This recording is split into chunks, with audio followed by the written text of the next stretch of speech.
Hello there, campers. My name is Paul Hughes. I am the Lord of Leisure, and welcome to, well, me kind of sitting in my front room, just having a little bit of a chat with your fine selves, before obviously diving into the real reason why I'm bothering to turn up on YouTube like this.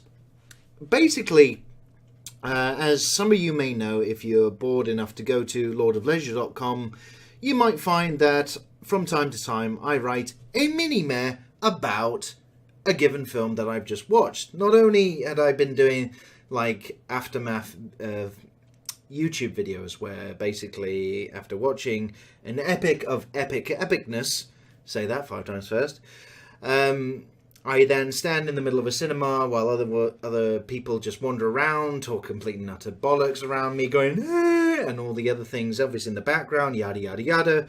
While I just talk about my immediate impressions after walking out from enjoying the cinematic spectacle. The mini-mare about tends to come a little bit after I've had a little bit of time to mull things over and try and articulate things in a different light. But I also appreciate the fact that it's not fashionable to read these days, because, well, I hear bad things if you actually read anything. No, you don't want to do that. No. So instead of just still putting all that stuff on lordofleisure.com, I decided to start recording my dulcet tones and put them on YouTube for your dining and dancing pleasure. So, this is going to go a couple of ways. One of which is just going to be the static mini-mare about title image that I tend to Photoshop my pretty little ad into for 2 reasons. One of which, laziness. Seriously, when recording something, I don't have to worry about making myself look all pretty for all of you on screen. And secondly, it's YouTube's copyright strike system. There have been moments where I've had to rail against copyright claims on YouTube simply for standing in a cinema that happened to have a movie poster of the film I was talking about in the background, pretty much way behind me. And I was talking about said film, in this case, specifically, it was The Hitman's Bodyguard. It got copyright claimed by no less than 5 corporate entities. And then I had to say, yeah, I'm kind of not talking about the film, and since when is this bad? So, after that all got sorted out, I decided to try and not play that game in any shape or form, and just stick with the static image to start with. Whether or not it develops into adding bits of trailer to illustrate some points as and when that actually works, or a few other bits, I don't know. But for now, this is pretty much the easiest and also laziest way to achieve this. And it won't be for all the mini-mares. It'll be predominantly starting from this point onwards. And obviously subject to how much time I've got. Because obviously I've got to stand somewhere and then read what I've just written on said film. And hopefully be able to articulate it without sounding like, well, someone who's suffered from brain damage. So, without any... oh yeah, that's an image and a half. You see, this is why you're best off without this onwards from a mini-mare about videos. So, for the inaugural... It's for that big word I can't pronounceify. In the first one. For the first mini-mare about... This is going to go swimmingly. Welcome to a mini-mare about... I Feel Pretty. Ladies and gentlemen, I bid you a warm welcome to this mini-mare about I Feel Pretty. Get a drink, take a seat, and listen, because what unfolds now is a tale of woe and treachery, followed by what could be described as a social justice warrior rant. See? Fun for all the family. Now, to be clear, there were signs this mare would happen.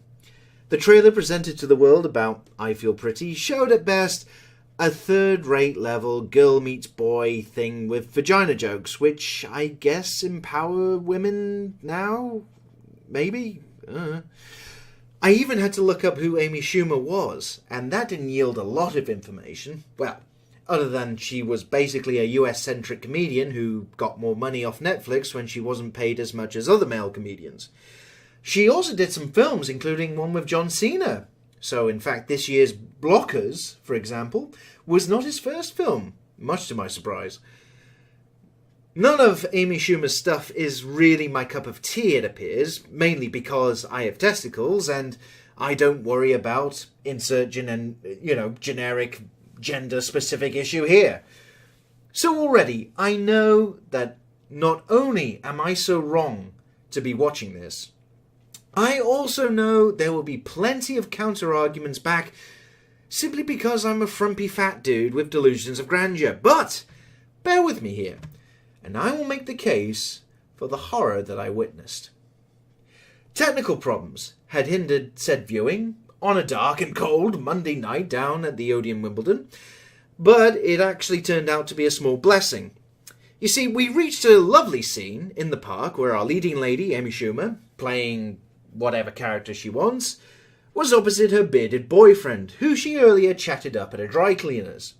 They were muttering sweet somethings to one another while looking at some exercise class. Well, whatever that was, it could have been anything. It was a mystery, basically, because the music was perfectly audible, but the dialogue being spoken on screen, well, it basically sounded like everyone was stuck underwater. So you could pretty much make up the dialogue yourself. It could be anything you want. In hindsight, if the viewing of the film had indeed stopped then, and we were all sent on our merry way, it may have been better in terms of a write-up here.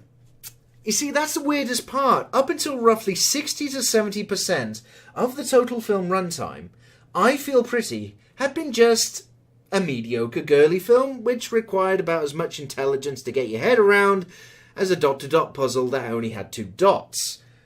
But the final third of the film was where all semblance of goodwill left my body. The film made the mistake, you see, of reactivating my 7 brain cells that were functioning more or less on and off, but they all activated at once, at the same time.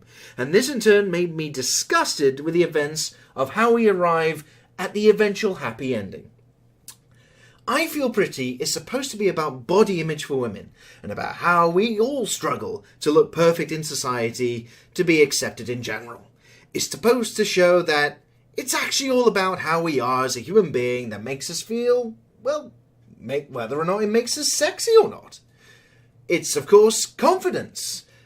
You can be whatever you want, and actually you can be surprised at what can happen. But how it arrives at this is nothing short of a goddamn insult to anyone who is either alive or, well, fuck it, not alive.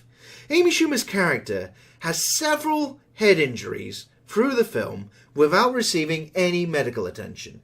She goes on to act all full of herself as time goes on, once she trades in what appears to be a much better job in IT, to be a secretary at whatever pretend fashion thing it was supposed to be with whatever generic fashion people were walking around. Much later in the film, when she loses her concussion-based mental image of herself, she goes out of her way to try and injure herself again in the exact same way previously, instead of just realizing there and then it was how she felt that got her all the things she wanted. How did she still have a job despite disappearing for days and drinking heavily? The end moment where she was to have the realization on stage at a launch of cheap makeup. Where was the security? Okay, here's an example of something else. If she was still fine to turn up with her job still intact, and she was in fact cleared to go up on stage at said launch of cheap makeup, why did she have to sneak in? Why did she feel the need to smack herself into glass repeatedly when it was clear it wouldn't break? You see, turn on my brain cells against my will, and of course I'm going to start pointing out all the bloody plot holes and look at the disgusting behaviour, which only occurred due to having head trauma which never got checked by medical professionals.